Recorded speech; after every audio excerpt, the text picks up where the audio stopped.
పరిశుద్ధుడా, ప్రేమగల మా తండ్రి, నీ యొక్క ఘనమైన శ్రేష్టమైన నామాన్ని బట్టి వందనాలు, స్తోత్రములు.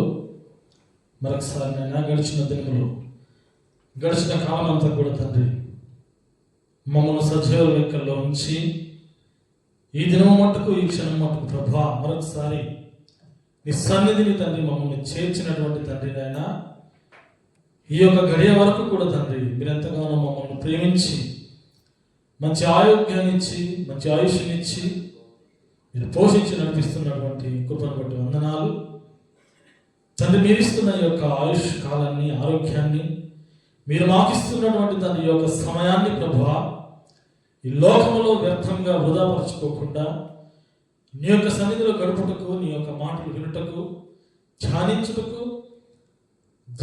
వాటి ప్రకారంగా మేము నడుచుకుంటకు తండ్రి ప్రభా మీ కృప చూపించండి.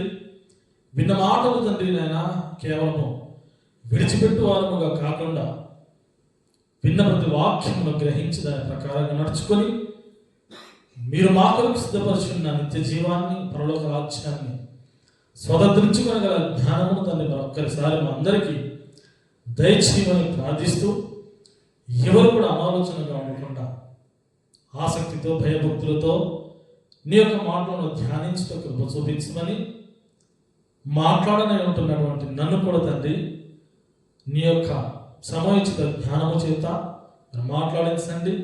మాట్లాడుతున్నది నేనైనా, నాలో నుండి తండ్రి నైనా మీరు మాట్లాడి నీ యొక్క బిడ్డ హృదయాలను తండ్రి తృప్తిపరచమని, మీరే మహిమ గల ప్రభావములు పొందుకునమని క్రీస్తు నామములో ప్రార్థన సమర్పిస్తున్నాం తండ్రి. ఆమేన్.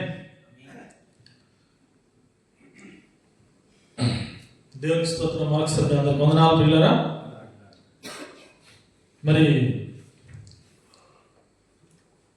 గడిచిన కాలం అంతా దేవుడు మనల్ని అందరినీ ఎంతగానో తన యొక్క రెక్కల చాటున భద్రపరిచి ఉన్నాడు. గత వారము చక్కని మాటలు విన్నాను. ఏంటి ఆ పాఠము? నిజమైన జ్ఞానులు ఎవరు? నిజంగా చాలా కాలంగా దేవుని యొక్క మాటలు వింటున్నాం, దేవుని యొక్క సన్నిధికి వస్తున్నాం. ఎంతోమంది దైవ సేవకుల ద్వారా ఎన్నో విధాలుగా, ఎన్నో రకాలుగా దేవుని యొక్క మాటలు మనకు అందించబడుతున్నా, వినిపించబడుతున్నా, వింటున్నా కూడా ఎంతోమంది భక్తుల జీవితాలు, ఎన్నో పరిస్థితులు దేవుని యొక్క గ్రంథంలో నుంచి, జీవవాక్యంలో నుంచి మనం చదువుకుంటున్నా, వింటున్నా, ఎంతోమంది భక్తుల గురించి మనం పాడుతున్నా, మరి వారి జీవితాల ద్వారా మనము నేర్చుకుంటున్నా, లేదా దైనందిన జీవితంలో మనకు బోధపడుతున్నా, మన జీవితాల్లో ఏదైనా మనకు ఎక్కడైనా అరే అక్సెప్టెన్స్ అంటే ఇది జరిగినప్పుడు ఫలానా భక్తులు కూడా ఇలాంటి సమయంలో ఇలా చేశాడు, మరి నేను కూడా ఇలాంటి సమయంలో ఇలా ప్రవర్తించవలసి ఉన్నదని ఏనాడైనా మనకు అలా అనిపించిందా? ఎన్నో సందర్భాలు మన జీవితంలో, భక్తుల జీవితంలో జరిగిన అనేకమైనటువంటి శ్రమలు, అనేకమైనటువంటి విధాయకమైనటువంటి విషయాలు మన కళ్ళ ముందు కనబడుతున్నప్పుడు సమాజంలో వాళ్ళు వ్యక్తులే ఆనాడు, ఈరోజు మనము వ్యక్తులమే. కానీ మనకు ఎదురవుతున్నటువంటి విషయాలు, వారికి ఆనాడు ఎదురైన ఆ సమస్యల నుంచి వారు ఎన్నో మార్లు వాటిని ఎలా తప్పించుకున్నారు, ఎలా ఎదుర్కొన్నారు, అవి మన జీవితంలో ఎదురవుతున్నప్పుడు అసలు అవి సమస్యలుగా, భక్తులకు పెద్ద సమస్యలుగా కలిగినటువంటి ఆ సమస్యలు మనం నిజంగా ఈరోజు సమస్యలుగా కనబడుతున్నాయా? నిజంగా చిన్న విషయం కదా, దాటేస్తూ వెళ్ళిపోతున్నాం. దేవుని వాక్యం ఉంది కదా, సులువుగా చిక్కులు పెట్టు, ఆ సులువుగా చిక్కులు పెట్టే పాపాన్ని సైతం వారు ఎంత అంటే భూతత్వంలో పెట్టి చూశారు. దేవునికి ఇది ఘోరమైన పాపం లేదు. వారికి ఏ విషయంలో కూడా, కించంతలో కూడా వారు దాన్ని అధిగమించినట్టు, అంటే దేవునికి విరోధంగా ప్రవర్తించినట్టు మనం ఎక్కడ చూడలేదు. ఒకవేళ ప్రవర్తించిన వారి జీవితాలు కూడా ఉన్నాయి. వారి జీవితాలు ఏమయ్యాయో కూడా దేవుని యొక్క గ్రంథంలో మనకు విశదపరిచి ఉన్నది. అది విదితమే మనకు ప్రియ దేవుని బిడ్డ. వింటున్న దేవుని యొక్క వాక్యాల ద్వారా, ప్రతి వారం వింటున్నాం, ప్రతిదినం వింటున్నాం, దేవుని వాక్యాన్ని చదువుతున్నాం, దేవుని పాటలు పాడుతున్నాం సందేశాత్మకంగా. కానీ పాడుతున్న పాటలు, వింటున్న వాక్యాలు, భక్తుల జీవితాలు, ఆ యొక్క పరిస్థితులు, ఈరోజు మన జీవితాలు, మన పరిస్థితులు ఎలాగుంటున్నాయి, ఏ ఒక్క రోజైనా మనకు సమస్యగా దాన్ని పరిగణలోకి తీసుకుంటున్నామా, దాన్ని అధిగమించే ప్రయత్నం చేస్తున్నామా? సులువుగా చిక్కులు పెట్టేటువంటి పాపాలు, సులువుగా చిక్కులు పెట్టేటువంటి సమస్యలు మనం పడివేయడానికి ఇళ్ళవేళలో మనం వెంటాడుతూనే ఉంటాయి. మనం ఎందుకు అనుకుంటున్నాం అంత ఈజీగా మనం ఎందుకు తీసుకుంటున్నాం ప్రేమ దేవుని బిడ్డలారా? ప్రతి విషయాన్ని ఏమీ లేదులే, ఈరోజు ఏమీ జరగలేదులే అనుకుంటున్నాం. కానీ కొత్త నిబంధన గ్రంథంలోకి వచ్చేటప్పటికి ఏమంటున్నాడు? అపవాది, మీ విరోధిలో అపవాది గర్జించు సింహము అనే ఎవరిని మింగుదునా అని తిరుగుతున్నప్పుడు అసలు మనకు ఏ సమస్య ఎదురవట్లేదు, ఎందులో మనం చిక్కుకోవట్లేదు అని మనం అనుకుంటున్నాం. మనకు తెలియకుండానే మనం కాంప్రమైజ్ అయిపోతూ ఇది ఏమి కాదులే, అదేమి కాదులే, పర్వాలేదులే అనుకుంటూ మనం గౌరవిస్తున్నాం. కానీ ఏ ఒక్కరోజు 100% మనం దేవుని యొక్క వాక్యానికి న్యాయం చేసే విధంగా ప్రవర్తించినట్టుగా మన జీవితాలు కనబడుతున్నాయా? ఒక్కసారి మనం వాక్యాన్ని బట్టి దైవ గ్రంథంలో ఉన్నటువంటి భక్తుల జీవితాల ద్వారా మరొకసారి మనం నేర్చుకునే ప్రయత్నం చేద్దాం, ఆలోచించే ప్రయత్నం చేద్దాం. నేర్చుకోవడమే కాదు, మనందరం నేర్చుకున్న వారమే, కానీ మన జీవితాలలో నడుచుకుంటున్న జీవన విధానంలో వాటిని నిజంగా మనం అనువదించుకునే ప్రయత్నం చేస్తున్నామా, ఆలోచిస్తున్నామా? ఆలోచించండి. గత వారం మరొకసారి పాఠం పేరు చెప్పండి. నిజమైన జ్ఞానులు. నిజమైన జ్ఞానులు ఎవరైనా కానీ పాఠం వింటాం సరే, మరి నిజమైన జ్ఞానులు మనం అవునా కాదా? అవునా కాదా? నిజమైన జ్ఞానులు అవునా కాదా? కొంతమంది బైబిల్ గ్రంథంలో పాత నిబంధనలోను క్రొత్త నిబంధనలోను దేవుని యొక్క భక్తులు మనకు కనబడతారు. వారు ఎలాగ జ్ఞానం కలిగి నడుచుకున్నారో, ఎలాగ బుద్ధి కలిగి నడుచుకున్నారో, బుద్ధిహీనత గలవారు కూడా బుద్ధిహీనతలోనికి ఎలా వెళ్ళారో కొన్ని సందర్భాలను మనం చూడే ప్రయత్నము చేద్దాం ప్రేమ దేవుని బిడ్డ. కనుక ఆది కాండంలోనికి వచ్చినట్లయితే దయచేసి ఆది కాండము ఎప్పుడు మనం చదువుకునేటువంటి మాటనే. యవనస్తులందరికీ ఒక గొప్ప ఆదర్శప్రాయుడిగా ఉంటున్నాడు. ఎవరు? ఆదర్శప్రాయుడైనటువంటి యవనస్తుడు ఎవరు? యోసేపు గారు. 39వ అధ్యాయము దయచేసి ఒకసారి చూడండి.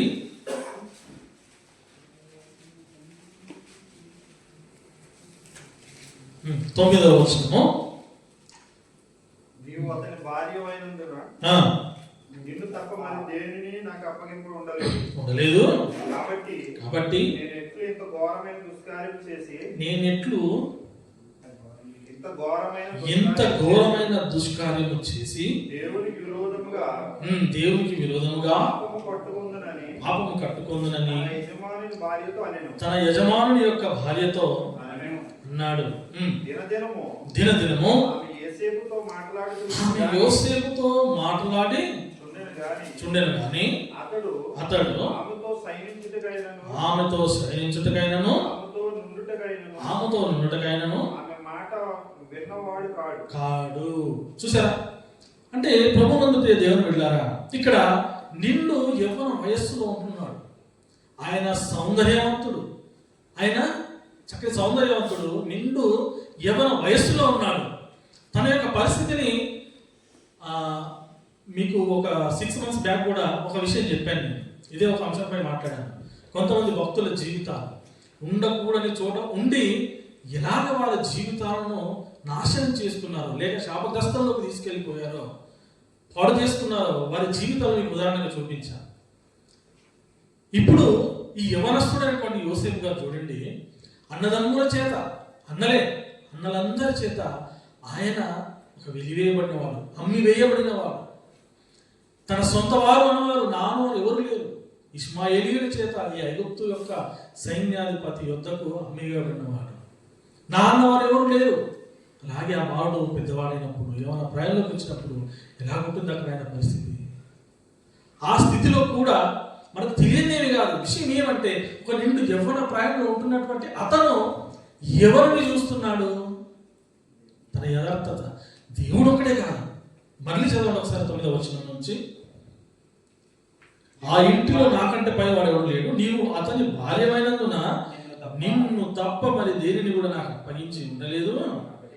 కాబట్టి నేనెట్లు ఇంత ఘోరమైన దుష్కార్యము చేసి దేవునికి విరోధముగా, ఒకటి నైతికత, ఆయన దేవునికి భయపడుతున్నాడు. అదే మాదిరిగా ఆయన గృహం ఎవరి దగ్గర పనిచేస్తున్నాడో తన యజమానుడు, ఆయన కూడా ఏమండి ఈయన ఎవరో కాదు, ఎంత నా పట్ల నమ్మకంగా ఉన్నాడు అని అంటే, ఒకటి దేవుని యందు మిక్కిలి భయము, ఇంకొకటి మోరల్ వాల్యూస్, ఒక నైతికమైనటువంటి విలువ, ఒక నైతికమైనటువంటి బాధ్యత. నిన్ను ఎవరి ప్రయాణంలో ఉంటున్న అతను సమస్తాన్ని నాకు అప్పగించాడే అంటే, ఒక యజమానుడు తన పట్ల పెట్టుకున్న నమ్మకాన్ని వ్యర్థం చేయకుండా ఈ లోక సంబంధమైన యజమానునికి లోబడి ఉన్నాడు. అక్కడ నైతికంగా దేవుని యందు భయము, భక్తి ఎంత మిక్కిలో ఇంకా ముందుకెళ్ళి మనం చూసినట్లయితే, పరలోకమందున్న నా తండ్రికి ఇంత ఘోరమైన దుష్కార్యము ఏమంటున్నాడు, లోక సంబంధంగానూ భయపడుతున్నాడు. ఈయన యజమాని భయం అంటే ఈయన అన్ని నాకు అప్పగించిన్నాడు, నేను ఆయనకు ఎలా ఉండాలి, నమ్మకంగా విధేయతగా ఉండాలి. 100% ఆయన నాకు అప్పగించిన, నా మీద పెట్టుకున్న నమ్మకాన్ని నేను 100% న్యాయం చేయాలి. ఇందులో మనం సక్సెస్ అయ్యాడు.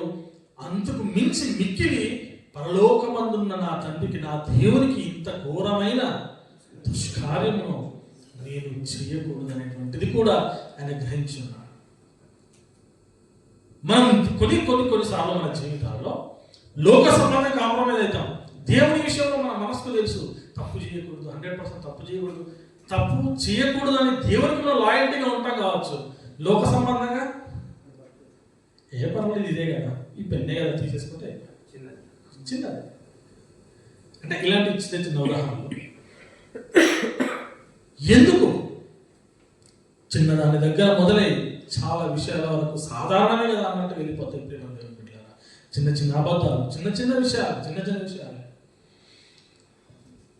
ప్రభునందు ప్రియ దేవుని బిడ్డలారా, ఈ లోకంలో ఎవరు చూడట్లేదు కదా అని చెప్పి, ఏమండి ఆయన ఎంత నమ్మకంగా, దేవునికి ఎంత నమ్మకంగా ఉన్నాడో, ఆ భక్తుడు ఆ యజమానునికి ఎంత నమ్మకంగా ఉన్నాడో, అంతకంటే మీకు దేవునికి భయపడే ఎంత నమ్మకంగా ఉన్నాడు. ఆ నమ్మకము, ఆ విశ్వాసము, ఆయన యొక్క మోరల్ వాల్యూస్ చివరికి ఆయన ఎక్కడికి తీసుకెళ్ళింది, ఐగుప్తు దేశానికే ఒక ప్రధానిని చేసింది. నమ్మకం, దేవుని యందు భయం, భక్తి, విలువలు ఎక్కడ కూడా మన జీవితంలో కూడా ప్రేమని దేవుని బిడ్డ జ్ఞానం గల వారమా కాదా మనం తెలుసుకుందాం.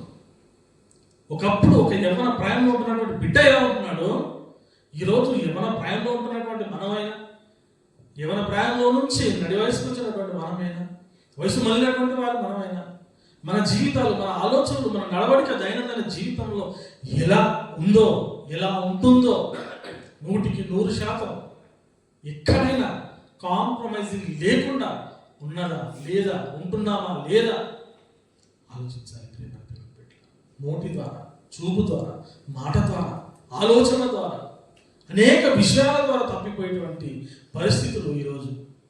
ఇంకొక భక్తుడు ఉంటాడు, ఎవరు తెలుసా, ఇంకొక ఆయన ఉంటాడు. ఎవరు? 29వ అధ్యాయంలోకి రండి ఒకసారి, 25వ అధ్యాయం, క్షమించండి. అక్కడ ఏశావు గారు అని ఒకరు ఉంటారు చూడండి. ఆయన ఏం చేశాడు,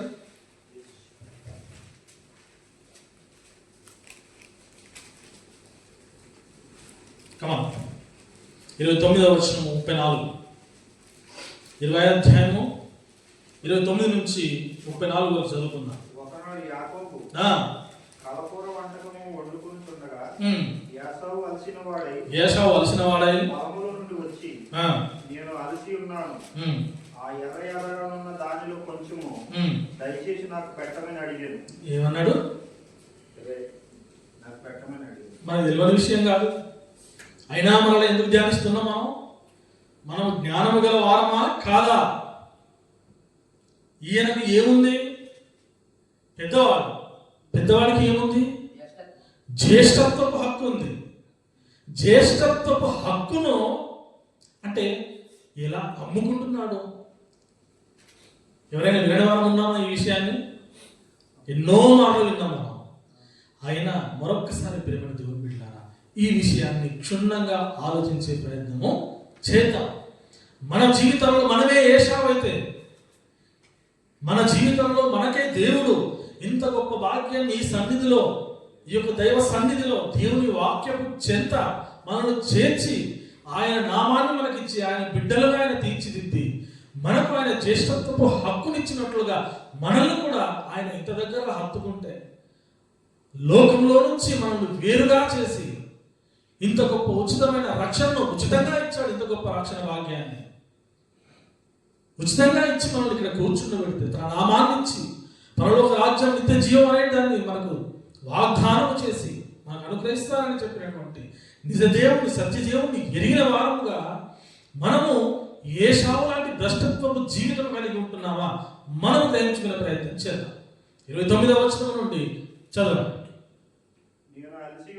నేను అలసి ఉన్నాను, ఆ ఎర్రగా ఉన్న దానిలో కొంచెము దయచేసి నాకు పెట్టుమని అడిగాడు. అందుచేత అతని పేరు ఎదోము అనబడెను. అందుకు యాకోబు చిన్నవాడైన తమ్ముడు యాకోబు, జ్యేష్ఠత్వము హక్కు లేనటువంటి యాకోబు, నీ జ్యేష్ఠత్వము నేడు ఈ రోజే నువ్వు నాకివ్వమని అడగగా, అప్పుడు పెద్దవాడైన ఏశావు, నేను చావబోతున్నాను కదా తమ్ముడు, ఈ జ్యేష్ఠత్వం నాకెందుకు నాయన? యాకోబు తమ్ముడా, నీవు నాతో తమ్ముడు అంటున్నాడు నాకెందుకా అని ఏశావు అన్నప్పుడు, నేను చావబోతుంటే ఈ జ్యేష్ఠత్వం హక్కు నాకెందుకురా, ఈ ఆశీర్వాదం నాకెందుకు, ఈ ఫ్యూచర్ నా భవిష్యత్తు ఆశీర్వాదం, నా భవిష్యత్తు నాకెందుకు? ఆయన ఆలోచించట్లేదు తన భవిష్యత్తు గురించి. తన జ్యేష్ఠత్వం అంటే హక్కు ఏంటో, జ్యేష్ఠత్వం అంటే ఏంటో తను ఆలోచించట్లేదు. ఒకటే ఎర్రటి ఎండలో ఆకలితో వచ్చాడంతే, వండుతున్న కూరను చూశాడు. తమ్ముడు నాకు కొంచెం ఇవ్వరా? ఎందుకు? నువ్వు అమ్ముకుంటే కానీ ఇవ్వలేడా తమ్ముడు? అమ్ముకుంటే కానీ ఇవ్వలేదా జ్యేష్ఠత్వ పక్కను? నిజంగా మన ఇల్లులో అలాంటి పరిస్థితి ఉందా? కానీ ఎంత తొందరపాటు చూడండి, ఎంత అవివేకం చూడండి. ప్రేమ దేవుని పిల్లలు, దేవుడు అనుగ్రహించిన మనకు ఈ స్థానాన్ని, ఈ జ్యేష్ఠత్వ హక్కు లాంటి యొక్క స్థానాన్ని మనుషులు ఎలాగో పాటు చేసుకుంటున్నారు. నాడున్న దినాలలో ఏశావు, నేడున్న దినాలలో సంఘాలలో ఉన్న విశ్వాసమైన దేవుని బిడ్డలైన అనేక మంది పరిస్థితి ఇలాగా ఉంది. ప్రేమ దేవుని బిడ్డల, ఆలోచించాలి, చదవండి. యాకోబుతో అన్న తర్వాత యాకోబు ఏమంటున్నాడంటే, నేడు నాతో ప్రమాణము చేయమను అనను. అప్పుడు అతడు యాకోబుతో ప్రమాణము చేశాడు, అతని జ్యేష్ఠత్వాన్ని అమ్మివేశాడు. లోకంలో ఏ మూల్యం చెల్లించలేనటువంటి ఆ యొక్క జ్యేష్ఠత్వ హక్కు, ఈ యొక్క గొప్ప రక్షణ భాగ్యము మనకు అమూల్యమైనటువంటి ఆ యొక్క దేవుడిచ్చినటువంటి జ్యేష్ఠత్వాన్ని ఆయన ప్రమాణం చేసి అమ్మేసుకున్నప్పుడు మన దేవుడి పిల్లలు ఏ ఆలోచన లేదు. తర్వాత తన జీవితం ఎలాగ నాశనం అయిపోయిందో మనందరికీ తెలుసు.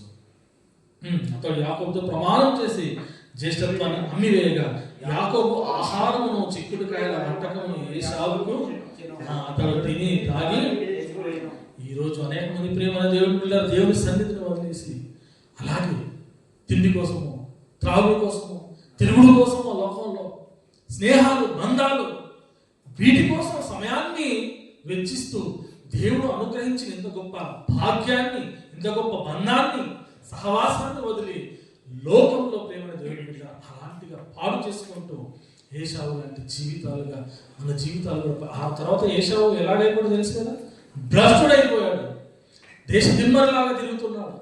ఆశీర్వాదము లేదు, సమాధానము లేదు, శాంతి లేదు తన జీవితంలో, నెమ్మది లేదు తన జీవితంలో. ఈ జ్యేష్ఠత్వపు హక్కును కూడా కొట్టివేసిన యాకోబు జీవితంలో శాంతి, సమాధానం, నెమ్మది ఉందా? అక్రమంగా తీసుకున్న దేని విషయంలో కూడా ప్రియమైన దేవుని పిల్లరా, ఎవరికి శాంతి పోగొట్టుకున్న వాడికి లేదు, పొందుకున్న వాడికి లేదు. పరుగు జీవితాలు వ్యస్తమైపోయినాయి, కింద మీద అయిపోయాయి. మన జీవితాలలో ప్రియమైన దేవుని పిల్లరా, ఈ దినాన, ఈ కాలంలో ప్రియమైన దేవుని పిల్లరా, ఏశావు లాంటి పరిస్థితులు ఒకవేళ దేవుని బిడ్డలుగా దేవుడు అనుగ్రహించిన రక్షణానుభవంలోనికి, ఈ ఇంత గొప్ప భాగ్యంలోనికి వచ్చిన మనము ఏ విధంగా జీవిస్తున్నాము, ఏ విధంగా ఆలోచిస్తున్నాము, ఏ విధంగా నడుచుకుంటున్నాము. దేవుడు ఇచ్చిన ఈ రక్షణ భాగ్యాన్ని వదిలి లోకంలో పాటు చేసుకునే వారముగా, అల్లరి చిల్లరగా తిరగడమో లేక సమయాన్ని వృధా వ్యర్థం చేసేవారుగా అలా ఉండకుండా మన జీవితాలు కూడా సరి చేసుకునేటువంటి ప్రయత్నాన్ని మనం చేయవలసినటువంటి అవసరత ఎంతగా ఉన్నది. అదేవిధంగా ప్రియమైన దేవుని బిడ్డ, ఒకసారి సమూయేలు గ్రంథంలోనికి వచ్చినట్లయితే అక్కడ ఒక స్త్రీ కనబడతా ఉన్నది మనకు. అంటే జ్ఞానము, ఎవరు జ్ఞానము కలిగిన వారు, జ్ఞానము కలిగి ఉండుట ఎలాగో మనం తెలుసుకుంటా ఉన్నాం. సమూయేలు, మొదటి సమూయేలు 25వ అధ్యాయము 32-33 వచనాలు చూసుకున్నట్లయితే అక్కడ ఒక అందుకు దావీదు, నాకు ఎదురుపడుటకై నిన్ను పంపిన ఇశ్రాయేలు దేవుడైన యెహోవాకు స్తోత్రం కలుగును గాక. నేను పగ తీర్చుకొనకుండాను ఈ దినమున ప్రాణము చేయకుండాను నన్ను ఆపినందుకై నీవు ఆశీర్వాదం ఉంచుదువు గాక. నీవు చూపిన బుద్ధి విషయమై నీకు ఆశీర్వాదం కలుగును గాక. నీవు త్వరపడి నన్ను ఎదుర్కొనపోయిన ఎవరు ఇక్కడ అంటే అబీగయిలు అనేటువంటి ఒక స్త్రీ, నాబాలు యొక్క భార్య, సతీమణి. స్త్రీల గురించి ఒకసారి నేను చెప్పినప్పుడు ఈవిడ గురించి నేను బాగా ఎక్కువసేపు చెప్పడం జరిగింది. అబీగయిలు గురించి ఎలాగో ఆ నాబాలు ఎలాంటి త్రాగుబోతూ, ఎలాంటి వదులుబోతూ, ఎలాంటి జ్ఞానము లేనటువంటి వాడు, ఆయన గురించి ఆ రోజు వాక్యంలో మనం చెప్పుకున్నాం, మీరు విన్నారు. ప్రియమైన దేవుని బిడ్డ, అలాంటి నాబాలు ఒక వ్యర్థ బుద్ధి గలవాడు. అంత జ్ఞానవంతురాలైనటువంటి భార్యను పొందుకున్నవాడైనా కూడా ఎంతటి భక్తిహీనుడుగా, బుద్ధిహీనుడుగా ఈ లోకంలో మనకు కనబడతా ఉన్నాడు. అంతటి భక్తిహీనుడైనా, అంతటి బుద్ధిహీనుడైనా, అంతటి త్రాగుబోతు వదులుబోతు అయినప్పటికీ దావీదు అతనికి చేసినటువంటి మేలును మరచి అతను ఎలాంటి మాటలు మాట్లాడాడో, దావీదు ద్వారా కోపం రావడం, దావీదు అతని మీదికి చంపడానికి వెళ్ళడం, వెళ్తున్నప్పుడు ఆ రక్తపాతాన్ని ఆపడానికి ఆ భక్తిపరురాలైనటువంటి, జ్ఞానవంతురాలైనటువంటి అబీగయిలు చూపినటువంటి చొరవ చూడండి ఎంత బాగుందో. ఇప్పుడు చదవండి.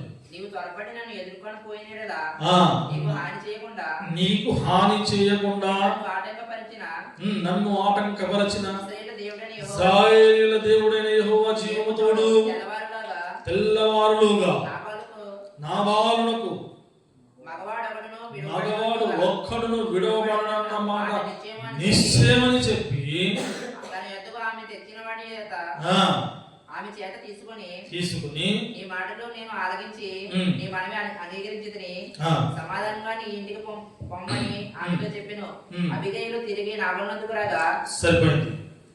ప్రియమైన దేవుని బిడ్డలారా, ఇక్కడ జ్ఞానవంతురాలు ఎలాగ జ్ఞానము కలిగి జరగబోతున్న ఒక గొప్ప రక్తపాతాన్ని, తన కుటుంబ సర్వనాశనాన్ని ఎలాగా తన దీనత్వాన్ని ప్రదర్శించి తన మాటల చేత, మధురమైన దీనమైనటువంటి మాటల చేత దావీదును మరి చల్లార్చి తను శాంతింపజేసి ఆయనను ఒప్పించి మెప్పించి వెనక్కి పంపించినటువంటి ఒక దీనురాలు, ఒక జ్ఞానవంతురాలు, ఒక మరి భక్తిపరురాలు అబీగయిలు మనకు కనబడతా ఉంది. లేకపోతే కనుక ఈ నాబాలు అక్కడే తాగేసి వదిలిపోయి పడిపోయి ఉన్నాడు. అయినా ఈయన చంపడానికి వస్తున్నప్పుడు జ్ఞానవంతురాలైనటువంటి తన భార్య వెళ్ళి ఎదుర్కొని ఎంతగానో దీనురాలిగా వేడుకొని ఆయనను మెప్పించింది. అనగా దేవుని యొక్క మాటలు సామెతలు చెప్పబడినట్లుగా మృదువైన మాట క్రోధమును చల్లార్చును, నొప్పించే మాట కోపమును, కలహము రేపును, కోపం రేపుతుంది, నొప్పించే మాట పుండు మీద కారం చల్లినట్టుగా ఉంటుంది. కొందరి మాటలు నోరు తెరిస్తే చాలు ఎలా ఉంటుందండి, అలాగే పరిస్థితి. అలాగే అలాంటి జ్ఞానయుక్తమైనటువంటి మాటల చేత మరి ఇంకొక భక్తుని మనం చూసుకున్నట్లయితే సంసోను గారి యొక్క జీవితం మనం నిజంగా జ్ఞానం గలవారమా, అలాంటి పరిస్థితుల్లో ఉంటే మనం ఏం చేయగలుగుతున్నాం, ఎలా నడుచుకోవాలి అనేదే ఈరోజు మనం ఆలోచిస్తున్నాం. సంసోను గారి యొక్క జీవితం న్యాయాధిపతుల్లోనికి వెళ్ళినట్లయితే ప్రియమైన దేవుని బిడ్డలారా, న్యాయాధిపతులు తీయండి 16వ అధ్యాయం 16 నుంచి 17 వచనం. ఆమె అనుదినము మాటల చేత తొందర పెడుతున్నందున చరిత్ర అందరూ తెలుసు. ఆయన పుట్టుకతోనే నాజీరు అనే వ్రతము చేయబడినవాడు. అవునా? వ్రతము చేయబడినవాడు, దేవుడి చేత గొప్ప ఆశీర్వాదం, గొప్ప బలాన్ని పొందుకున్నటువంటి వ్యక్తి, భక్తుడు. ఒక శాంసోన్ గారు, ఆయన ఇశ్రాయేలీయులను విడిపించవలసిన వాడు. అలాంటి వాడు ఎలాంటి పనిలో నిమగ్నమై ఉన్నాడో మనం చూస్తున్నట్లయితే ఏం చేస్తున్నాడంట? ఆమె అనుదినము మాటల చేత అతన్ని బాధించి తొందర పెట్టుచున్నందున అతడు ప్రాణము విసికి చావగోరెను. అప్పుడు అతడు తన అభిప్రాయం అంతయు ఆమెకు తెలియజేసి, నేను నా తల్లి గర్భము నుండి పుట్టనిది మొదలుకొని దేవునికి నాజీరు వ్రతము చేయబడిన వాడనై ఉన్నాను గనుక నా తల మీదికి మంగళ కత్తి రాలేదు. నాకు క్షౌరము చేసిన యెడల నా బలము నాలో నుండి తొలగిపోయి ఇతర మనుష్యుల లాగునని సీక్రెట్ చెప్పేశాడు. దేవుడిచ్చిన గొప్ప బలాన్ని, దేవుడిచ్చినటువంటి చేసినటువంటి దేవుడు తనకు నెరవేర్చాలని తన ఎడల ఒక ప్రణాళికను, తన యొక్క చిత్తాన్ని, దేవుని యొక్క చిత్తాన్ని ఆయన ఆటంకపరిచేవాడుగా, ఆయన దేవుని యొక్క చిత్తాన్ని అక్కడే సమాధి చేసిన వాడుగా కనబడుతున్నాడు. దెలీలా అనేటువంటి ఒక వేశ్య ఒడిలో తలవాల్చుకుని ఉన్నాడు. ఏం చేస్తున్నాడు? దేవుని యొక్క భక్తుల జీవితాలు ఎలా ఉండాలి ప్రియమైన దేవుని బిడ్డలారా? క్రైస్తవ సమాజంలో కూడా మన జీవితాలు, ప్రతి ఒక్కరి జీవితాలలో ప్రియమైన దేవుని బిడ్డలారా, ప్రతి ఒక్కరి పట్ల దేవునికి ఒక ప్రణాళిక ఉంది. సాంసోను గారికి ఎలాగైతే ఒక నాజీరు అనేటువంటి చెయ్యక తన ఎడల దేవుడు మంగళ కత్తి తన జుట్టు మీదికి రాకుండా తనకిచ్చినటువంటి బలాన్ని చేతపట్టుకొని, నువ్వు ఇశ్రాయేలీయులను ఇలా నడిపించాలి, ఇలా విడిపించాలి, ఇలా గొప్ప జనముగా నువ్వు నడిపించాలని చేసినటువంటి వాగ్దానాన్ని ఆయన ఏం చేశాడు? తనకిష్టం వచ్చినటువంటి రీతిలో బ్రతుకుతున్నాడు. వెళ్ళి ఒక వేశ్య దెలీలాను, ఒక వేశ్య ఒడిలో పడుకొని తన సీక్రెట్ చెప్పేశాడు. తన కర్తవ్యాన్ని, తన ఎడల అనుగ్రహించినటువంటి దేవుడు ఇచ్చినటువంటి ఆ యొక్క శక్తిని, ఆ యొక్క బలాన్ని, ఆ యొక్క సీక్రెట్ చెప్పేసి ఎలా అయిపోయాడు? తర్వాత మనందరికీ ఆ సందర్భం అంతా తెలుసు. కనుగుడ్లు కూడా పీకించబడి ఏం చేశాడు? తిరగలి. అప్పుడు వాళ్ళందరూ ఏం చేశారు? ఫిలిష్తీయుల సమాజం అంతా ఏమంటుంది అప్పుడు? ఎగతాళి. ఎవరిని ఎగతాళి చేశారు? సంసోను కాదు, దేవుణ్ణి ఎగతాళి. సంసోను నమ్ముకున్న సంసోనుకు దేవుడు ఏ శక్తినైతే దేవుడు సంసోనికి ఇచ్చాడో, సంసోనికి ఇచ్చిన శక్తి ఇచ్చినటువంటి ఆ దేవుణ్ణి, సర్వశక్తి గల దేవుణ్ణి అవమానపరుస్తూ, గేలి చేస్తూ సంసోనుతో పని చేయిస్తున్నారు. వాళ్ళు గుడ్లు బీకి గుడ్డివాడిగా చేసి, కాళ్ళు చేతులు కట్టేసి తిరుగలిస్తూ, ఎంతో మందిని, వేల మందిని చంపావు కదా నువ్వు, ఇదిగో నీ దేవుడు ఇప్పుడు ఏం చేస్తున్నాడు నీ ఎగతాళి చేసే విధంగా. ప్రియమైన దేవుని బిడ్డలారా, అలాంటి జీవితం మనలో ఉండకూడదు. అనగా ఆ రోజు సంవత్సరం లాంటి శక్తి ఈరోజు మనకు అలాంటి నాజీరు, అంత గొప్ప బలం మనకు ఉండకపోవచ్చు, కానీ దేవుడిచ్చిన ఇంత గొప్ప జీవవాక్యం, ఇంత గొప్ప శక్తి మనకు ఉంది. ప్రియమైన దేవుని బిడ్డలారా, దీన్ని చేత పట్టుకున్నా, సంఖ్యలో పెట్టుకుంటున్నాం, సంచులో పెట్టుకుంటున్నాం, చక్కగా అందరు కనబడలాగా నడుచుకుంటున్నాం, తెల్లని బట్టలు వేసుకుంటున్నాం, తిరుగుతున్నాం. ఓహో ఆహా, ఇక్కడ మీరు ఏమిటయ్యా అంటే, నా పేరు విల్సన్ అంటున్నాం, నా పేరు జాన్ అంటున్నాం, ఇంకేమంటాం, నా పేరు ఫలానా అంటున్నాం. క్రిస్టియన్ నేమ్స్: కరుణాకర్, ప్రభాకర్, ప్రభుదాస్, ఆనందం, పరమానందం, ప్రభానందం, కృపానందం, కృపావరం, ఆశీర్వాదం, అన్ని బాగానే ఉన్నాయి. మరి ఏది మన జీవితాలలో దేవుని ప్రణాళికబద్ధమైనటువంటి నడవడిక? సంసోను వలె దేవుడు మనకు చేయబడిన నాజీరు, ఏ నాజీరు? రక్షణ. దేవుడు మనకు అనుగ్రహించిన రక్షణ. ఈ రక్షణలోనికి వచ్చిన మనము జీవవాక్యాన్ని చేత పట్టుకొని, క్రైస్తవుడు క్రీస్తు వాడను అని నీళ్లలో ఒప్పుకొని, మనం లోక విషయమై మరణించి క్రీస్తు విషయమై లేచిన వారముగా, లోక సంబంధులము కాక పర సంబంధముగా జీవించవలసిన వారముగా ఉండవలసిన మనము ఈ లోకంలో ఎలా పడితే అలాగా, ఎక్కడ ఎలా ఉండాలో అక్కడ ఊసరవెల్లిలాగా, గదిలోకి వెళ్తే ఒకలాగా, బయటకు వస్తే ఒకలాగా, ఈ గుంపులో ఉంటే ఈ గుంపులో లాగా, ఆ గుంపులో ఉంటే ఆ గుంపులో లాగా, బస్సులోకి వెళ్తే ఒకలాగా, కారులో కూర్చుంటే ఒకలాగా, ఏమండి ఆఫీసుకి వెళ్తే ఒకలాగా, సైట్కి వెళ్తే ఒకలాగా ఉంటున్నాయా మన జీవితాలు? వేశ్యల జీవితాలు మన జీవితాలు ఉండకూడదు. దేవుని యొక్క వాక్యం సెలవిస్తాం. ప్రేమ దేవుని బిడ్డారు, అనేక మన దైవ సేవకుల ద్వారా నేను విన్నమాట, వేశ్యలనైనా క్షమిస్తాను కానీ వేషధారణను క్షమించిన దేవుని యొక్క మాట. ప్రేమ దేవుని బిడ్డారు, సీక్రెట్ చెప్పి ఆయన దౌర్భాగ్యమైన స్థితిలోకి జారిపోయాడు. ఇంకా దానియేలు యొక్క పరిస్థితి అంటే ప్రతి విషయాన్ని సంసోనుగా కాదు, సంసోను స్థితిలో, ఈ లోకంలో ఇప్పుడున్న పరిస్థితుల్లో నువ్వు మనల్ని మనం ఆ స్థితిలో పెట్టుకొని, ఈ పరిస్థితుల్లో పెట్టుకొని మనం ఆలోచించుకొని కంపేర్ చేసుకొని ఎక్కడ మనం కాంప్రమైజ్ అవుతున్నాం. ఆ కాంప్రమైజ్ ఎవరితో తెలుసా? ఈ లోకముతో. కాంప్రమైజ్ ఎవరితో తెలుసా? ఈ లోకం అనగా అపవాదితో. మన పర సంబంధమే తప్ప ఈ లోక సంబంధము కాదు. ఈ లోకము మనది కాదు. ఈ లోకమే అశాశ్వతమైనది అయినప్పుడు, శాశ్వతమైనది పరలోకమైనప్పుడు, శాశ్వతమైనది నిత్య జీవమైనప్పుడు, ఆ నిత్య జీవం వెళ్ళవలసిన ఆ మార్గంలోకి వచ్చిన మనము మరి ఎలా జీవించాలి? జ్ఞానము కలిగి జీవించాలా, జ్ఞానం లేకుండా జీవించాలా?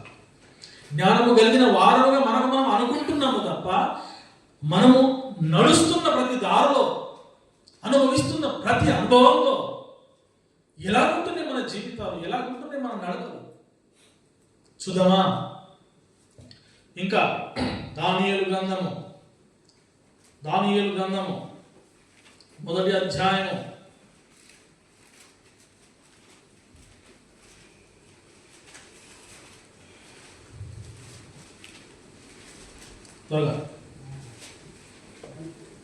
8వ వచనం. రాజు భుజించు భోజనమును పానము చేయు ద్రాక్షరసమును పుచ్చుకొని తాను అపవిత్రపరచుకొనకూడదని దానియేలు ఉద్దేశించి తాను అపవిత్రుడు కాకున్నట్లు వాటిని పుచ్చుకొనకుండా సెలవిమ్మని నపుంసకుల అధిపతిని వేడుకొనగా దేవుడు నపుంసకుల ఒక దృఢమైన తీర్మానం. దానియేలు నిండు యవ్వన ప్రాయుడు, రాజు యొక్క భోజన పంక్తిలో కూర్చుండేటువంటి గొప్ప సౌకర్యం కలిగినటువంటి వాడు, గొప్ప ఒక హక్కు కలిగిన వాడు, ఆదరణ కలిగిన వాడు అక్కడ ఆయన సంరక్షణలో. అయినా ఏమంటున్నాడు చూడండి అక్కడ, రాజు భోజన పంక్తిలో మొదటి నుంచి మళ్ళీ 8వ వచనం. రాజు భుజించు భోజనమును పానము చేయ ద్రాక్షరసమును పుచ్చుకొని తన్ను అపవిత్రపరచుకొనకూడదని దానియేలు ఉద్దేశించి తాను అపవిత్రుడు కాకుండానట్లు వాటిని పుచ్చుకొనకుండా సెలవిమ్మని నపుంసకుల అధిపతిని. ఎక్కడైనా భయపడ్డాడా? రాజు యొక్క భోజనం, ఈ యొక్క ద్రాక్ష అన్నయ్య గారు కూడా ఈ సందర్భంలో గొప్ప గతకాలంలో వాక్యం చెప్పారు, గుర్తుందా? అంటే ఆ యొక్క ప్లేస్ లో తనను తాను అపవిత్రపరచుకోవడానికి ఇష్టపడలేదు. నువ్వు చంపుతే చంపు, నువ్వు ఇక్కడి నుంచి తీసివేసినా పర్వాలేదు, ఈ లోకంలో నుండి తీసివేసినా పర్వాలేదు, కానీ ఈ అపవిత్రమైనది ఏంటి? అక్కడ అపవిత్రమైనది చూడండి మరొకసారి. ద్రాక్షారసం. చదువు, మరొకసారి చదువుతాం. రాజు భుజించేటువంటి భోజనమును పానము చేయు ద్రాక్షారసం పుచ్చుకొని తాను అపవిత్రపరచుకొనకూడదని దానియేలు ఉద్దేశించి తాను అపవిత్రుడు కాకుండానట్లు వాటిని పుచ్చుకొనకుండా. అంటే ఎంత బుద్ధి కలిగిన వాడు చూడండి, ప్రాణాలను త్యాగం చేయడానికి సిద్ధంగా ఉన్నాడు తప్ప తన బుద్ధి కాంప్రమైజ్ లేదు, నో కాంప్రమైజ్. రాజు గారికి నేను ఈ భోజన పంక్తిలో ఈ ద్రాక్షారసాన్ని పుచ్చుకోవడమే నాకు సెలవు అయితే నేను పుచ్చుకోవాలని ఆయన నిలబడ్డాడు, తీర్మానం తీసుకున్నాడు. ఎవరు చెప్పినా వినడన్నాడు నపుంసకుల అధికారి. ఆ తర్వాత ఆ స్టోరీ అంతా కూడా అన్నయ్య గారు గత కాలంలో మనకు వాక్యాన్ని అందించారు. ఆ యొక్క సబ్జెక్ట్ అంతా కూడా మనం లోనికి వెళ్తే పెద్దగా ఉంటుంది కనుక నేను ఇచ్చిన వాక్యాన్ని అక్కడ అలాంటి పరిస్థితుల్లో సిచ్యువేషన్లో మనం ఉంటే కనుక ఏ స్టాండ్ తీసుకుంటాం మనం ఈ లోకంలో? చూడండి, నేను ఇంతకంటే తక్కువ వయసు గలవాడుగా ఉన్నప్పుడు, చిన్నవాడిగా నిండు యువన ప్రాయంలో తమ్ముడులాగా ఇంకా చిన్నగా ఉన్నప్పుడు ఇక్కడ దూర ప్రాంతంలో కూడా ప్రేమలో దొరుకుతుంది కదా, చాలా సందర్భాలు నాకు ఎదురుపడ్డాయి. నేనేందో ఇంత గొప్ప వాడిని చెప్పుకోవట్లేదు, కానీ నాకు ఒక చిన్న ఎదురైన సమస్య చెప్తాను. ప్రభుదాస్ అన్నయ్య గారికి తెలుసు. అనేక మంది ఫ్రెండ్స్, మంచి ఫ్రెండ్సే. మంచి ఫ్రెండ్స్ ఎవరు తెలుసా? అనేక మంది మంచి ఫ్రెండ్స్ లోకంలో ఎవరు మంచి అందరికీ అలవాటున్నారు. వారి మధ్యలో కూడా నేను ఉన్నాను. నిజంగా చిన్నవాడిని అప్పుడు చక్కగా 24 hours అప్పుడు ఎక్కువ శాతం బైబిల్ చేతి పట్టుకునే సమయం అయిందంటే తిన్నా తినకపోయినా ఎక్కువ శాతం తిని వెళ్ళడానికి ప్రయత్నించేవాడిని. కానీ ఆ సమయానికి రెడీ ఉన్నా లేకపోయినా పరిగెత్తుకుంటూ వెళ్ళిపోయేవాళ్ళం. అలాంటి పరిస్థితుల్లో ఒకనొక సందర్భాలలో అప్పుడు మనకు గురువారం శుక్రవారం సెలవులు వచ్చాయి కదా. అప్పుడు ఇక పండుగ కదా, మనకు తెలిసిందే కదా. రూముల్లో చాలా సందర్భాల్లో కొంతమంది మనల్ని మోసం చేయడానికి చాలా ప్రయత్నించారు. ఒక్కొక్కసారి అయితే మామ నువ్వు ముట్టుకోకుండా నేను ముట్టుకోను, ఇంతమందిని నువ్వు హర్ట్ చేస్తావా, అసలు అన్నం ముట్టుకోను పానము ముట్టుకోను. ఇలాంటి పరిస్థితులు మనం చాలా మందికి ఎదురయ్యాయి కదా. ఇక్కడ కాకపోయినా ఇంటి దగ్గర కాకపోయినా ఇక్కడ. అంటే ఎమోషనల్ బ్లాక్మెయిల్ ఇలాంటివి చేసేవాళ్ళు. నీ ఇష్టం, ఈ విషయంలో నీ ఇష్టం. తినడానికి దేనికైనా నేను వెనకాడట్లేదు, కానీ ఈ విషయంలో నన్ను ఆటంకపరిస్తే ఐ డోంట్ కేర్. నువ్వు తినకు, నువ్వు తాగు. I don't care. మన స్టాండ్ అనేది ఖచ్చితంగా ఆ విషయంలో ఉన్నది. అంటే మనందరూ ఖచ్చితంగా ఉండబట్టి ఇక్కడ ఉన్నాం. కానీ ఇలాంటివి మనందరికీ ఎదురయ్యాయి. కానీ కొంతమంది బలహీనులు తొందరగా పడిపోతారు ఇలాంటి ఎమోషనల్ బ్లాక్మెయిలింగ్స్ కదా. కనుక ప్రేమైన దేవుని బిడ్డారా, ఇలాంటి పరిస్థితి వచ్చినప్పటికీ కూడా ఒక బబులోను దేశమందు ఒక పాపమైనటువంటి భయంకరమైనటువంటి ఆ యొక్క రాజ్యం, ఆ యొక్క దేశము, అక్కడ ఉంటున్నటువంటి ఆ యొక్క దానియేలు, ఇంకా మనకు వారి యొక్క స్నేహితులు మనకు తెలుసు కదా, షడ్రక్ మేషక్ అబేద్నెగో, వారి పరిస్థితి ఎలా ఉంది ఒకసారి మనం చూసుకున్నట్టయితే ఆ యొక్క ప్రతిమకు మొక్కాలని, లేకపోతే మిమ్మల్ని అందరినీ అక్కడ పడవేస్తామని చెప్పి అగ్నిలో పడవేస్తాం భయపడలేదు, సింహాల పూర్వకి వెళ్ళినా భయపడలేదు, చెరసలలో వేసినా భయపడలేదు. అనేకమైనటువంటి శ్రమలు దేవుని బిడ్డలకు, దేవుని భక్తులకు, ప్రేమ దేవుడు. But no compromising. ఎందుకు వాళ్ళు చరిత్ర నిలిచిపోయారు? ఈ రోజు మట్టుకు మనం వారి గురించి ఎందుకు మాట్లాడుకుంటున్నామంటే వారు మాట్లాడుకోవడానికి ఇచ్చినటువంటి అవకాశమే వారి జీవితాల్లో వారు త్యాగం చేశారు, ధైర్యంగా నిలబడ్డారు, దేవునిపై నమ్మకంగా ఉన్నారు. వారు పాపభరితమైన బబులోను ఆ దేశానికి, ఆ యొక్క రాజ్యానికి వారు భయపడకుండా, రాజు భయపడకుండా, రాజు ధిక్కారాన్ని చేసి కూడా దేవుని సేవించడానికి భయపడ్డారు తప్ప, దేవుని ఆజ్ఞకి భయపడ్డారు తప్ప, వారు తీసుకున్న తీర్మానానికి గట్టిగా నిలబడి వారు ఎదిరించారు తప్ప వారు ఎక్కడ కూడా రాజాజ్ఞకు భయపడలేదు. దైవాజ్ఞతో రాజాజ్ఞ ఎంత అంటే ప్రేమ దేవుని బిడ్డలారా, చేస్తే మనకు పరలోకం, ఏమండి పోతే ఏముంది, ప్రాణమే కదా. ప్రేమ దేవుని బిడ్డలారా, అలాంటి ఎవరు ప్రాయంలో ఉంటున్నటువంటి దేవుని బిడ్డలు, షడ్రక్ మేషక్ అబేద్నెగోలు, దానియేలు ఇలాంటి వారు, స్టెఫెన్ లాంటి వారు. సంసోను కూడా ఏమైనా ప్రాయంలో ఉంటున్నాడు, ఏం చేశాడో చూసాం. ఏశావు ఏమైనా ప్రాయంలో ఉంటున్నాడు, ఏం చేశాడో చూసాం. బుద్ధి గలవారు, బుద్ధి లేని వారు, జ్ఞానవంతులు కాదా. యోసేపు నిన్ను ఏమైనా ప్రాయంలో ఉంటున్నాడు, ఏం చేశాడో చూసాం. ప్రవక్త అయినటువంటి అతను ఎవరు? లాబానే కదా గాడిద మాట్లాడింది. బిలాము ఎవరండి? బిలాము ఆఫ్టర్ ఆల్ మన నీలా లాంటి మనిషి, ప్రవక్త. కానీ దేనికి మోసపోయాడు? దేవునితో మాట్లాడేటువంటి, సముఖంగా ముఖాముఖిగా మాట్లాడేటువంటి ఆ రిలేషన్ కలిగినటువంటి గొప్ప అలాంటి శక్తి కలిగినటువంటి వాడు దేనికి, లోకాశలకు, రాజులు చూపిన ప్రలోభాలకు గురై ప్రవక్తలు కూడా పడిపోయి ఖడ్గము చేత సంహరించబడ్డాడు. అవునా కదా? గాడిద మాట్లాడే బుద్ధి చెప్పిన బుద్ధి రాలేదు. ప్రేమని దేవుని బిడ్డ, ఆ కాలంలో అలాంటి పరిస్థితులు ఉన్నాయి. కానీ ఈ కాలంలో ప్రేమని దేవుని బిడ్డ, ఒక్కసారి మనం మనసాన పడ్డాం అనుకోండి, ఒక్కసారి కరోనా లాంటి విపత్తు మనకు వచ్చింది అనుకోండి, ఒక్కసారి మామూలు లాంటి దాడి మన మీద పడింది అనుకోండి, ఏముంది ఇంకా మనకు? ఒకవేళ ఏ విషయంలోనైనా దేవునికి వ్యతిరేకంగా మనం కాంప్రమైజ్ అయిపోయి జీవిస్తున్నప్పుడు, ఒక బాంబే కానీ, ఒక కరోనా కానీ, ఇంకేంటి ఒక భూకంపమే కానీ, వెళ్తూ ఏదో యాక్సిడెంట్ ప్రమాదాలు జరిగే కానీ, ఏదైనా జరగకూడదు జరిగితే మనం ఎక్కడ ఉంటాం? ఈ లోకాన్ని విడిచిన మరో క్షణం మనం ఎక్కడ ఉంటాం? ప్రేమ బిడ్డలారా, భక్తుల జీవితంలో మనకు పాఠాలు కావాలి. వింటున్నాం ప్రతిదినం, పాడుతున్నాం ప్రతిదినం. కానీ వింటున్న, పాడుతున్న ఈ మాటల ద్వారా మన జీవితంలో ఎఫెక్ట్ ఏముంది? ఆలోచిస్తున్నామా? గ్రహిస్తున్నామా?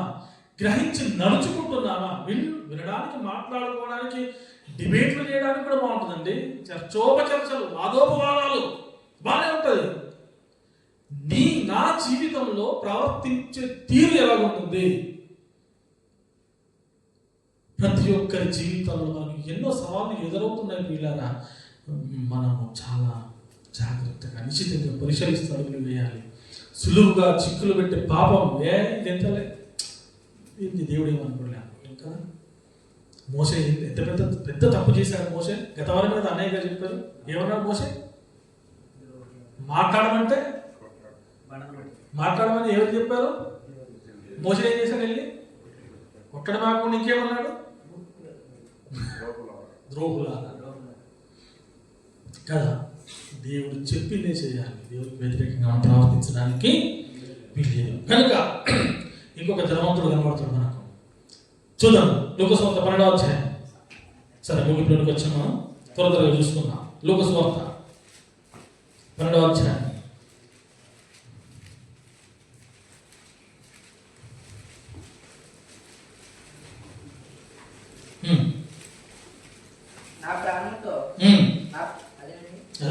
నా ప్రాణంతో ప్రాణమా, అనేక సంవత్సరములతో విస్తారమైన ఆస్తి నీకు సమకూర్చబడినది.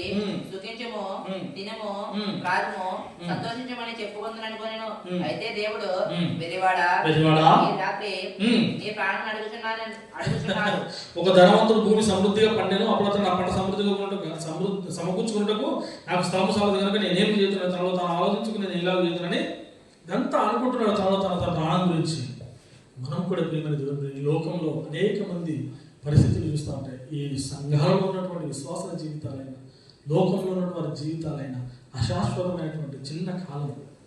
ఈ ధనవంతుని జీవితం వలె అనేక సంవత్సరాలకు సరిపడా కూర్చుకుందాం, సంపాదించుకుందాం, ఇది చేసుకుందాం, అది చేసుకుందాం అని చెప్పి పరుగు. ఎవరి జీవితంలో సమాధానం లేదు, నెమ్మది లేదు.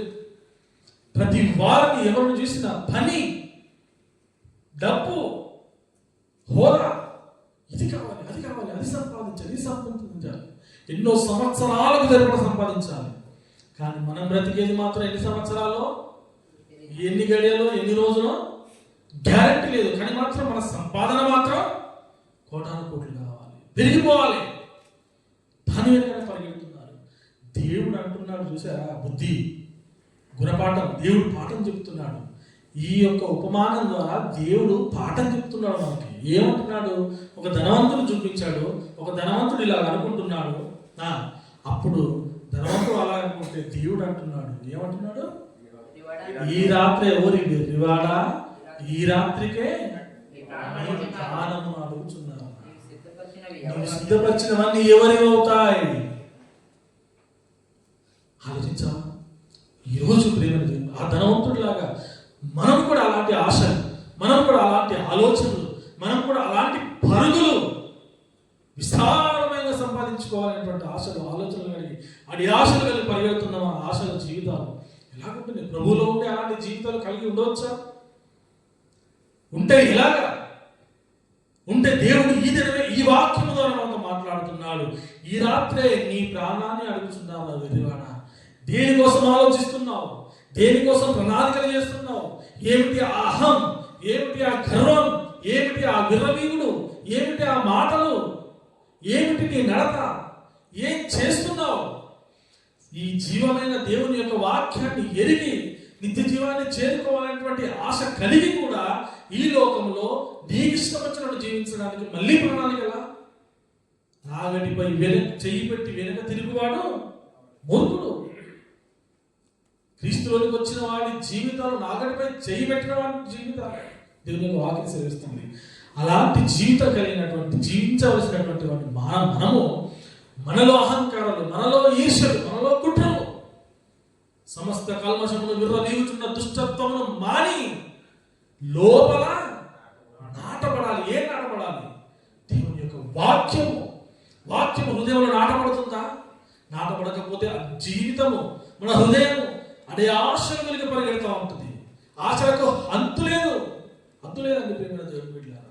దేవుని యొక్క వాక్యాన్ని వింటున్న దేవుని యొక్క బిడ్డలైన మనము దేవుని యొక్క రక్షణ భాగ్యాన్ని పొందుకున్న మనం ప్రేమ దేవుని బిడ్డ, ఈ యొక్క ధనవంతుని స్థితిలో అలాంటి ఆలోచనలు అలాంటి ఆ స్థితిలో కనుక మనం ఉంటే మన జీవితాలు కూడా ఈ దినం ఆ సిచ్యువేషన్లో పెట్టుకొని అలాంటి తగ్గింపు జీవితంలోకి మనం వచ్చి నిజమే శాశ్వతమైన జీవితం కొరకు సంపాదించుకోవలసినటువంటి మనం అశాశ్వతమైన ఈ జీవితంలో ఎంతో సంపాదించుకోవాలని పరిగెడుతున్నాం మనం. దేవుని యొక్క వాక్యం సెలవించింది, నువ్వు సంపాదించుకోవాల్సింది ఇక్కడ కాదు, ఎక్కడ? పరలోకంలో. అక్కడ నీ బంగారానికి ఇక్కడే సంపాదించుకుంటే ఏమవుతాయి? తెలిసేదన్న వాక్యం. కానీ పరలోకంలో నువ్వు ధనాన్ని సమకూర్చుకుంటే అక్కడ దొంగలు ఉండరు. ప్రేమను దేవుని బిడ్డలారా, అలాంటి జీవితాలు కలిగి మనం జీవించాలని, ఉత్తమమైన దాన్ని మనం ఎంచుకోవడానికి ప్రయత్నించాలని ప్రయాసపడదాం. అలాగే ఉత్తమమైనది ఏమిటి, దేనికోసం ప్రయాసపడాలంటే ఈ దినం మనందరం దాని యొద్దకే వచ్చింది. ఏమిటి అది అంటే దేవుని యొక్క వాక్యం. ఒకనాడు దేవుని యొక్క వాక్యాన్ని ఉత్తమమైనదిగా ఎంచుకున్న వారు ఎవరు? ఒక తల్లి కనబడుతుంది మనకు, మరియా మార్త. వారి యొక్క సందర్భాన్ని కూడా మనం మత్తయి సువార్త, లూకా సువార్తలోనే చూద్దాం. ఒకసారి 10వ అధ్యాయము 38వ వచనాన్ని చూడండి. అంతటా వారు ప్రయాణమే పోచుండగా ఆయన ఒక గ్రామంలో ప్రవేశించెను. మార్తను ఒక స్త్రీ ఆయనను తన ఇంటి చేర్చుకొనెను. ఆమెకు మరియా అను సహోదరి ఉండెను. ఈమె యేసు పాదముల యొద్ద కూర్చుండి ఆయన బోధ వినుచుండెను. మార్త విస్తారమైన పని పెట్టుకున్న చేత తొందరపడి ఆయన ఎదురు వచ్చి, ప్రభువా, నేను ఒంటరిగా పనిచేయటకు నా సహోదరుని నన్ను విడిచి పెట్టినందున చెప్తలేదా?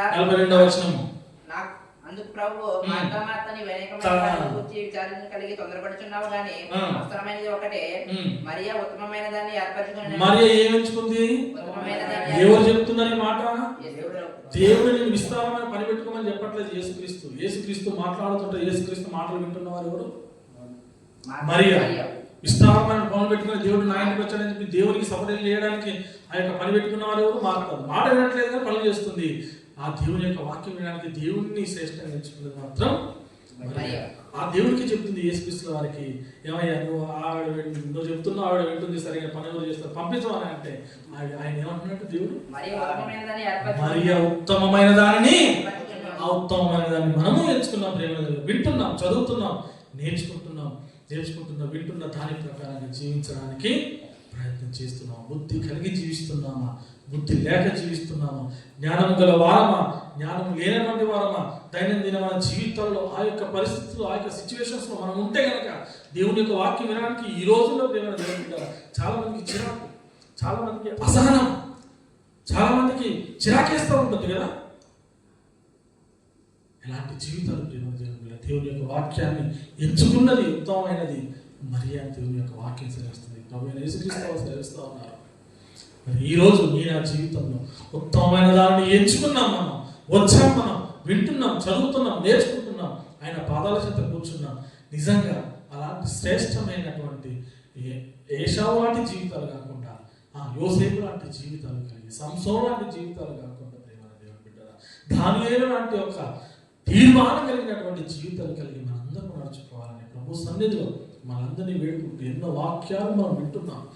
లోతైన బలమైన అంశాలు దైవ సేవకుల ద్వారా మనం వింటున్నాం ప్రతి వారం.